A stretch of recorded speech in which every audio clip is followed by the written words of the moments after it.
نحمده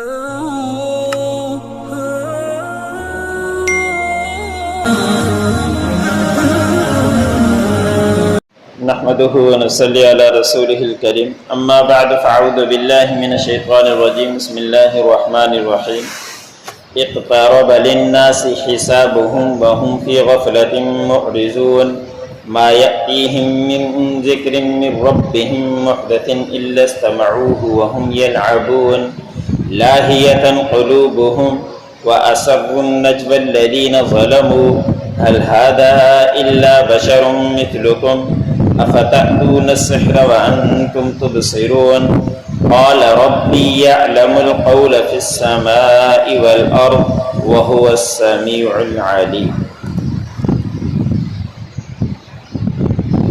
16واں سپارہ الحمدللہ مکمل ہوا، 17واں سپارہ شروع ہوا۔ اسی سورۃ الانبیاء بھی شروع ہوئی، اس کی 4 آیات تلاوت کی گئی۔ مفسرین نے لکھا ہے کہ اس سے پہلے 72 صورتیں نازل ہو چکی تھی، نزول کے اعتبار سے 73واں نمبر اس کا ہے۔ اس صورت کے اندر 112 آیات ہیں اور 7 رکوع ہیں۔ اس صورت کے شروع میں ہی اللہ رب العزت نے تذکرہ بیان فرمایا ہے کہ قیامت قریب آ چکی ہے، لوگوں کے لیے ان کا حساب قریب آ چکا ہے، لیکن لوگ اس کے اندر غفلت میں پڑے ہوئے ہیں، ان کی طرف غور و فکر نہیں کرتے۔ انسان کی قیامت بس آنکھ بند ہونے کی دیر ہے، اس کے بعد جس کا بھی انتقال ہوتا ہے اس کی قیامت شروع ہو جاتی ہے، اور موت کا کسی کو بھی بھروسہ نہیں ہے، کسی وقت بھی آ سکتی ہے۔ یہ ایسی اٹل حقیقت ہے کہ کوئی اس کا انکار بھی نہیں کر سکتا اور کوئی اس کا وقت بھی نہیں بتا سکتا، کسی بھی وقت یہ موت آ سکتی ہے۔ دنیا کا اصول ہے کہ دنیا کے امتحانات ہوا کرتے ہیں تو اس کے لیے کتنی فکر ہوا کرتی ہے۔ اگر چھوٹا بچہ ہو تو اس کو والدین کی فکر ہوتی ہے، بچے کو فکر نہیں ہوتی، لیکن جو نوجوان ہیں اس کو فکر ہو جاتی ہے۔ پھر والدین کو نہ بھی ہو تو وہ نوجوان کو فکر ہوتی ہے کہ اس امتحان میں مجھے کامیاب ہونا ہے تو مجھے آگے نکلنا ہے۔ پھر نہ وہ رات دیکھتا ہے نہ وہ دن دیکھتا ہے، ہر وقت اس کی امتحان کی تیاری کے اندر لگا ہوا ہوتا ہے۔ وہ امتحان صرف عارضی ہے اور اسی دنیا کے اندر کا ہے، لیکن اس کے اندر مفسر نے لکھا ہے کہ انسانوں کو بڑی فکر ہوا کرتی ہے، لیکن جو آخرت کا حساب ہے ابد الآباد اس کا امتحان کی تیاری ہے، لیکن ہم اس کے امتحان کی تیاری نہیں کرتے۔ تو اللہ رب العزت نے فرمایا کہ اس حساب سے قرب قیامت قریب ہے، لیکن اس کے باوجود بھی لوگ غفلت میں پڑے ہیں، اس کی تیاری لوگ نہیں کرتے۔ پھر اگلی آیت میں اللہ رب العزت نے فرمایا کہ جب بھی ان کے پاس کوئی نئی بات آتی ہے ان کے پروردگار کی طرف سے تو اس کا یہ لوگ اس کو سنتے بھی ہیں، سننے کے باوجود بھی اس کا اعراض کر دیتے ہیں، کھیل کود میں لگ جاتے ہیں، ان کی طرف توجہ ہی نہیں کرتے۔ جب بھی کوئی نئی آیت آتی ہے اور ان کو اس کو سننا چاہیے، غور و فکر کرنا چاہیے، لیکن اس کے اندر غور و فکر نہیں کرتے، وہ کھیل کود میں لگے ہوئے ہیں، اور ان کے دل اللہ رب العزت نے فرمایا کہ غفلت میں پڑے ہوئے ہیں۔ جب کوئی آیت نازل ہوتی ہے تو پھر یہ لوگ آپس میں سرگوشی کرتے ہیں۔ وہ لوگ جنہوں نے ظلم کیا ہے کیا سرگوشی کرتے ہیں؟ وہ یہ کہتے ہیں کہ یہ تو ایک تمہاری ہی مثل انسان ہیں، اس کے اوپر کیسی یہ صورتیں آ گئی، کیسی یہ آیتیں نازل ہوتی ہے۔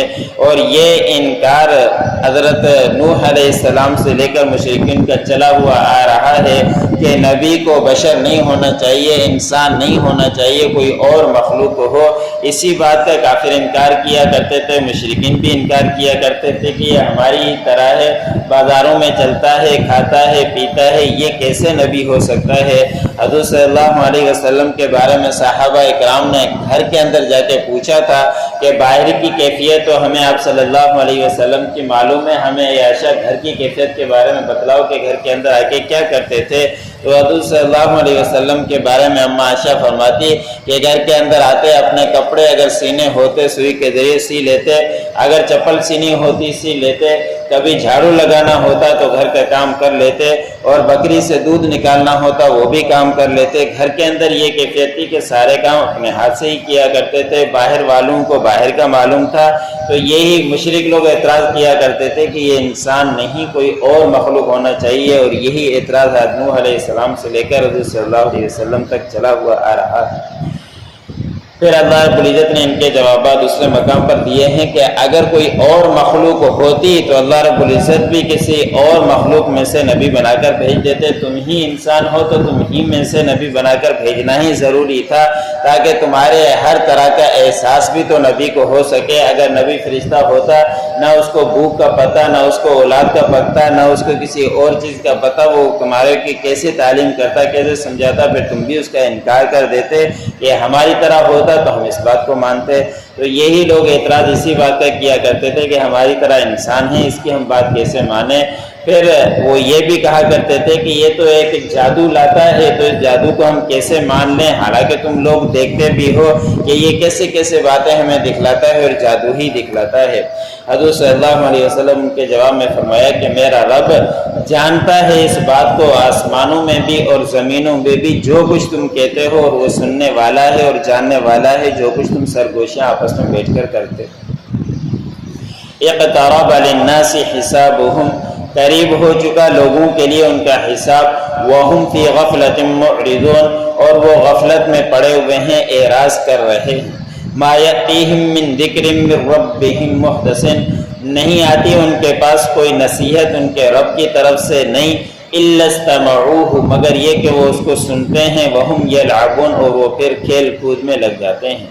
لاہیۃ قلوبہم، ان کے دل غفلت میں پڑے ہوئے ہیں، وَأَسَرُّوا النَّجْوَى الَّذِينَ ظَلَمُوا، اور سرگوشی کرتے ہیں وہ لوگ جن لوگوں نے ظلم کیا، ظالم لوگ آپس میں بیٹھ کر سرگوشیاں کرتے ہیں۔ هَلْ هَذَا إِلَّا بَشَرٌ مِثْلُكُمْ، نہیں ہے یہ مگر تمہاری ہی مثل انسان۔ أَفَتَأْتُونَ السِّحْرَ وَأَنْتُمْ تُبْصِرُونَ، کیا پھر تمہارے پاس یہ جادو لاتا ہے اور تم اس کو دیکھتے بھی ہو؟ قال ربی یعلم القول فی السماء والارض، کہا حضور صلی اللہ علیہ وسلم نے کہ میرا رب جانتا ہے اس بات کو جو کچھ آسمانوں میں ہے اور جو کچھ زمینوں میں ہے، ساری حقیقت اللہ رب العزت کے علم میں ہے۔ وہو السمیع العلیم، اور وہ سننے والا اور جاننے والا ہے۔